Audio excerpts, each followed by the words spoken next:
নমস্কার বন্ধুরা, পিঙ্কি রন্ধনশালা আপনাদের সকলকে স্বাগত। আজ আমি লাউ চিংড়ি রেসিপিটা আপনাদের সাথে শেয়ার করব। বন্ধুরা, আপনারা সকলেই বাড়িতে বানিয়ে থাকেন লাউ চিংড়ি। আমি যেভাবে রান্না করছি আপনাদের সাথে সেটা শেয়ার করলাম। এখানে লাউটাকে দেখুন আমি ভালো করে ধুয়ে, আর লাউটাকে আমি আগে ধুয়ে তারপরে কুচি কুচি করে কেটে রেখেছি, আর চিংড়ি মাছটাকেও ধুয়ে বেছে পরিষ্কার করে রেখেছি। তাহলে বন্ধুরা চলে যাই রান্নায়। গ্যাসে কড়াই বসিয়ে দিয়েছি, দিয়ে দিলাম সর্ষের তেল। তেলটা এবার ভালো করে গরম হতে দেবো। তেল গরম হয়ে গেছে, এবার তেলের মধ্যে আমি দিয়ে দেবো, এই পর্যায়ে একটু গ্যাসটাও কমিয়ে নেব। দিয়ে দিলাম সামান্য পরিমাণ একটু লবণ, আর দিয়ে দিলাম একটু হলুদের গুঁড়ো। এবার আমি এর মধ্যে ধুয়ে রাখা মাছগুলো দিয়ে দিচ্ছি। মাছটাকে এবার ভালো করে ভাজা করে নেব।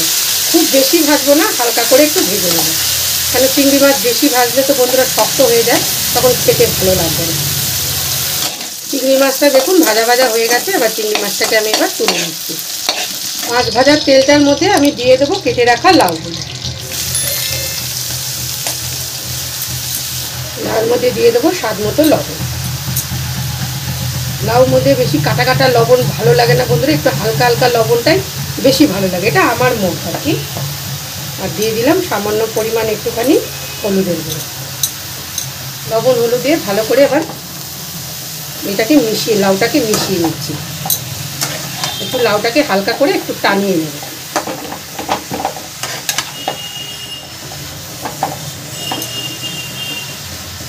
এখন লাউটা তো জল উঠে যাবে, এখন লাউটা এভাবে একটু রেখে দেবো 5 মিনিটের জন্য। লাউয়ের মধ্যে দিয়ে দিচ্ছি 4টে চেরা কাঁচা লঙ্কা। কাঁচা লঙ্কাটা দিয়েও আমি লাউটাকে ভালো করে মিশিয়ে নেব। এবার আর লাউয়ের কাছে বন্ধুরা কোনো কাজ নেই, লাউর উপরে তো এখন জল উঠে যাবে। ফিরে আসছি 5 মিনিট পর। দেখুন লাউ থেকে কতটা জল উঠেছে, এই জলটাকে আমি একটু টানিয়ে নেব। দেখুন লাউ থেকে কিন্তু জলটা অনেকটা টেনে গেছে। এই পর্যায়ে এবার আমি লাউটা নামিয়ে নেব। আমার প্রায় 5 মিনিটের মতন লেগেছে লাউয়ের জলটাকে টানাতে। এবার লাউটাকে নামিয়ে নিচ্ছি।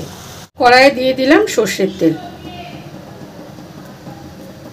তেল গরম হয়ে গেছে, দিয়ে দিলাম জিরে ফোড়ন, আর দিয়ে দিচ্ছি একটা শুকনো লঙ্কা।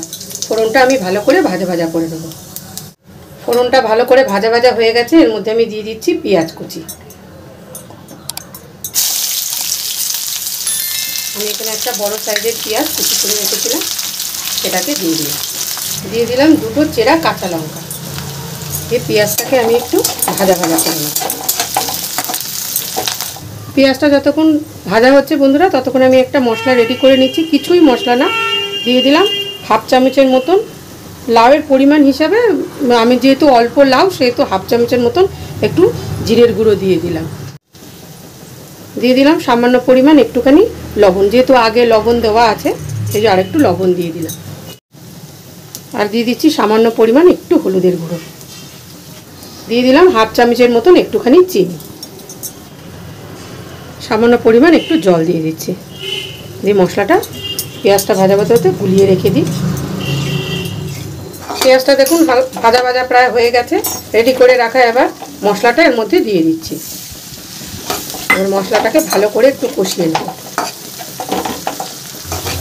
মশলাটা দেখুন ভালোভাবে কষানো হয়ে গেছে। এর মধ্যে আমি ভেজে রাখা চিংড়ি মাছগুলো দিয়ে দিচ্ছি। মাছটাকে দিয়েও একটুখানি কষিয়ে নেব। লাউটাকে দিয়ে দিলাম। এবার মশলার সাথে লাউটাকে আবার ভালো করে একটু কষিয়ে নেব। রেসিপি কেমন লাগলো বন্ধুরা অবশ্যই একটু কমেন্ট করে জানাবেন।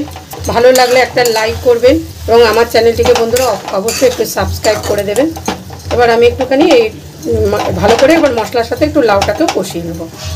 জলটা অনেকটা টেনে গেছে, আমি এবার দিয়ে দিচ্ছি কেটে রাখা ধনে পাতা। ধনে পাতা দিলে গন্ধটা কিন্তু খুবই ভালো লাগে। লাউ ঘন্ট হবে, ধনে পাতা দেবো না এটা মোটেই হবে না। কিন্তু এখন তো বন্ধুরা গরমকালেও ধনে পাতা পাওয়া যায়, তবে শীতকালে লাউটা যদিও আমাদের পাশের বাড়ির থেকে ওদের হয়েছে গাছে তাই দিয়েছে। শীতকালে তো লাউ ঘন্ট আরও সবার বাড়িতেই মোটামুটি খাওয়া গেছে। আমাদের ওই পাশের বাড়ির থেকে দিয়েছে, সেই কারণে লাউটা তাই ভাবলাম ঘরে রান্না করব, রেসিপিটা আপনাদের সাথে একটু শেয়ার করব। দেখুন ধনে পাতা দিয়ে লাউটাকে নাড়াচাড়া করে নিলাম। এই পর্যায়ে আমি গ্যাসটাকে এবার বন্ধ করে দেব, আর আমি লাউটাকে টানাবো না, একটু ভিজা ভিজা থাকলে ভাত দিয়ে মেখে খেতে সুবিধা হবে। তাহলে বন্ধুরা দেখা হচ্ছে অন্য কোনো ভিডিওতে।